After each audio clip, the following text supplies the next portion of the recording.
Voilà, donc voilà. Alors donc vous avez sorti la carte de l'étoile. De l'étoile, hein, l'arcane 17, pour savoir un petit peu, pour continuer de vous parler Oui, du justement. tarot. En fait, donc cette carte évoque tout notre univers sensible, notre univers intuitif, ce qui nous élève aussi dans notre nature vers une vérité qui a une dimension plus spirituelle. Et en fait, c'est ça aussi que fait le tarot, c'est-à-dire qu'il permet d'aller vers sa nature profonde, vers qui nous sommes véritablement, comme ce personnage nu, sans phare, sans atour, sans les personas sociales, aller véritablement vers notre authenticité.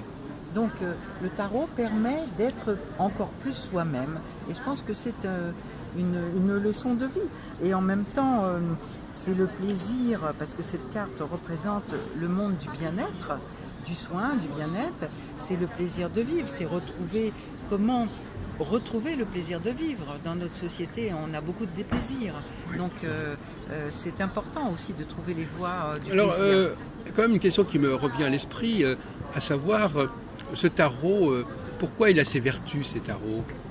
On parle plus du tirage, hein, Oui, l'existence du même tarot en tant que tel. En tant que tel.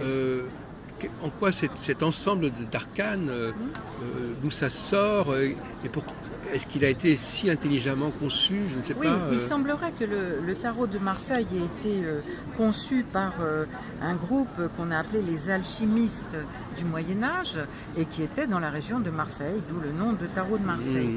Et donc c'était déjà à l'époque une recherche sur l'humanité. Qu'est-ce que c'est que l'humain?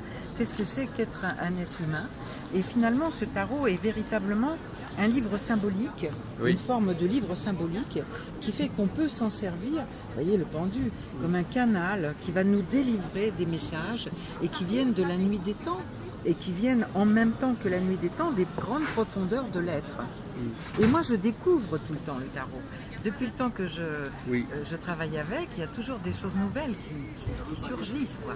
Alors, qu'est-ce que vous avez voulu dire dans cet ouvrage paru au Courrier du Livre? Alors, Tarot et psychologie des profondeurs, eh bien, c'est un livre qui va aborder la signification, bien sûr, des arcanes majeurs, et j'y ai ajouté cette fois-ci les arcanes mineurs que j'ai mis en relation avec les types psychologiques définis par Jung, pour savoir si on est plutôt un type pensée, un type sensation, est-ce qu'on est introverti, extraverti, et comment vivre ça? Alors justement, on retombe dans votre question. Comment sait-on? Il faut faire un tirage. Par le tirage. Mais Et c'est ça, un tirage. une... Ça sera un tirage matriciel, ou est-ce que c'est un tirage qui va changer d'une fois sur l'autre? Parce que c'est ça la question du tarot, c'est que c'est ce qu'a voulu régler Coleuil, et c'est probablement votre intuition de départ, savoir peut-être noter quelque chose qui soit établi une fois pour toutes, si on peut dire.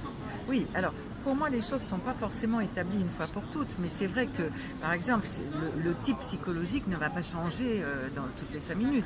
La synchronicité du tirage, ce qu'on appelle la synchronicité, va nous permettre de révéler la nature profonde de la personne. Est-ce que ça veut dire que quelqu'un va toujours faire à peu près le même tirage? Oui, le même type de tirage. C'est ça.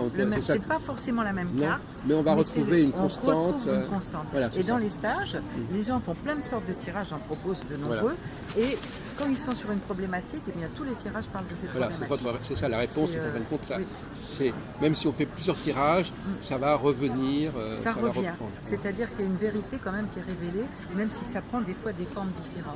Et vous êtes suffisamment doué pour trouver que ça revient, que ça reprend. Oui, mais ça j'en ai l'expérience à chaque fois. Je veux dire que pour une même personne, on peut faire 10 tirages, on va lui parler à un moment précis de ce qui est à l'ordre du jour pour elle. Et ça revient. Et c'est ça qui est intéressant, justement. Alors quel est votre rapport à l'astrologie, Simone Bernot? Qu'est-ce que vous en pensez très franchement? J'aime bien l'astrologie, je vais voir des astrologues de temps en temps. Ceci dit, c'est pas mon outil, parce que l'astrologie est plus abstraite, et moi je suis proche des images, voilà, c'est pour ça que j'ai choisi. Et c'est aussi pour ça que les gens viennent voir un astrologue et pas un astrologue. Oui, c'est ça, c'est parce que c'est visuel, il y a le côté image, et donc les gens qui vont être plus visuels vont préférer effectivement aller vers cet outil. Donc ils ont déjà, on pourrait presque dire que dis-moi quel outil tu veux, Et je te dirais qui tu es. Oui, oui. C'est révélateur aussi d'un certain profil de personnage. C'est vrai, mais en même temps, il est parfois intéressant de trouver une complémentarité, c'est-à-dire quelqu'un qui va être très dans l'abstraction peut se révéler extrêmement bon et ouvrir tout un champ parce que justement, il va rentrer dans l'univers visuel de la sensation et que ça va lui révéler tout un champ de sa personne. Donc c'est aussi intéressant d'aller vers le contraire. Est-ce que vous avez été tenté de faire votre propre tarot, Simone Bernot? Parce que vous savez il y a beaucoup de gens qui ont élaboré des tarots, enfin, on ne peut même plus compter le nombre de personnes qui ont inventé des oracles, des tarots, avec leur propre discours. Alors en fait, moi ce qui m'a tenté, c'est de m'appuyer sur la tradition du tarot de Marseille et à partir de là, de construire toute une série de types de tirages qui vont permettre là à la personne d'avancer. Donc c'est plus dans la construction et dans la lecture c'est plutôt ça qui vous a... que ma créativité se trouve. Peut-être un jour vous ferez votre propre tarot. On ne sait jamais. Le tarot Bernot. Ça reste ouvert. Mais il y a peut-être des pistes parce que c'est vrai que... Et puis alors, il y a une question, est-ce que le tarot nous est transmis? Vous savez que c'est un débat qui a été lancé par Jodorowsky. Est-ce qu'il n'y a pas des choses qui sont perdues, des traditions qui sont corrompues au niveau des couleurs, etc. Enfin, est-ce qu'à votre avis, tout a été bien conservé ou est-ce qu'il y a des possibilités que des choses se soient perdues en route? Alors, je n'ai pas le fétichisme de l'image. Donc, pour moi, c'est un petit peu... ce n'est pas un débat. C'est-à-dire que ce qui est important, c'est la réflexion, l'imagination, l'intuition qu'on va développer sur la base des images existantes. Mais pour moi, l'objet tarot, j'ai très peu de rituels. Et donc, c'est un support, un outil. Et l'important, c'est l'humain et la relation humaine. Et non pas le tarot en tant que tel, finalement. Ça nous renvoie, pour terminer cette transfert, à la question du support. Oui. Mais c'est un mot qu'on emploie aussi dans le domaine de la voyance, de la divination. Tout à fait. Il y a différents types de supports. Ce qui veut dire qu'on n'est pas complètement enchaîné aux cartes, mais il y a aussi ce que vous ressentez, ou comment vous les combinez aussi, parce que la combinaison va modifier l'interprétation. Tout à fait.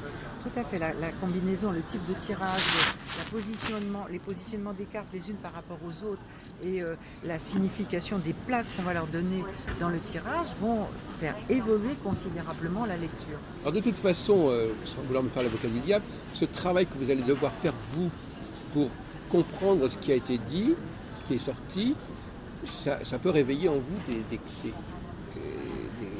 intuitions. Vous dire qu'il y ait une interaction qui se passe à l'intérieur. Oui, non, mais je veux dire que quand quelque chose est assez complexe, plus il y a de la complexité, plus le cerveau va fonctionner, va intuitive. Voilà, c'est ça, ça va développer. Et en astrologie, c'est pareil. En fin de compte, les astrologues, honnêtement, ils savent très bien que quand un thème est très complexe, il va falloir faire appel à quelque chose qui est un potentiel d'intuition. Tout à fait, je suis tout à fait d'accord là-dessus. Et c'est pour ça que le fait de travailler depuis longtemps avec les tarots m'a vraiment développé l'intuition. Je me rends compte complètement dans les consultations et les stages.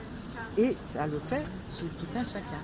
C'est-à-dire que c'est un outil qui permet de développer son intuition. Mais comment vous avez voir comme ça des choses que l'on va dire qui ne sont pas strictement liées au visuel, par exemple. Mais je suppose que quand vous avez commencé l'étude du tarot, vous n'aviez pas tout ça dans la tête. Non, mais ça a été un coup de foudre. Voilà. C'est-à-dire que ma rencontre avec le tarot a été une synchronicité incroyable. Parce qu'il y a plus de 20 ans, il y avait très peu de livres. J'étais à la FNAC et un livre de tarot m'est tombé sur la tête. Il s'est décroché d'une étagère. Ah, d'accord. Et je me suis dit, tiens, qu'est-ce que c'est que ça? Je l'achète. Et ça a été vraiment une révélation. Ah oui. C'est vraiment la foudre qui vous est tombée. Oui, complètement. Une rencontre absolue. Ah oui, d'accord. Mais quand même, vous avez commencé à le percevoir autrement au départ. Enfin, pas comme vous en dites, vous ne le perceviez plus sous sa forme divinatoire au début de votre, je sais pas, il y a 25 ans. C'est-à-dire que c'était le livre d'Oswald Wirth. Ah oui, d'accord. Et il y avait le jeu en plus. Qui est son propre jeu d'ailleurs. C'est pas tout à fait le tarot de Marseille. Non, après je suis venue au tarot de Marseille, mais c'était le livre de Wirth. Et en fait, ça m'a parlé au niveau des symboles et bizarrement, je me suis rendu compte que si je l'utilisais, j'avais une lecture intuitive assez extraordinaire. Oui. Donc c'est vrai que ça a révélé pour moi ma qualité d'intuition que je ne connaissais que fort peu. D'accord. Donc ça a été aussi un révélateur. Eh bien, merci beaucoup, Simone Bernier, de Merci. cet échange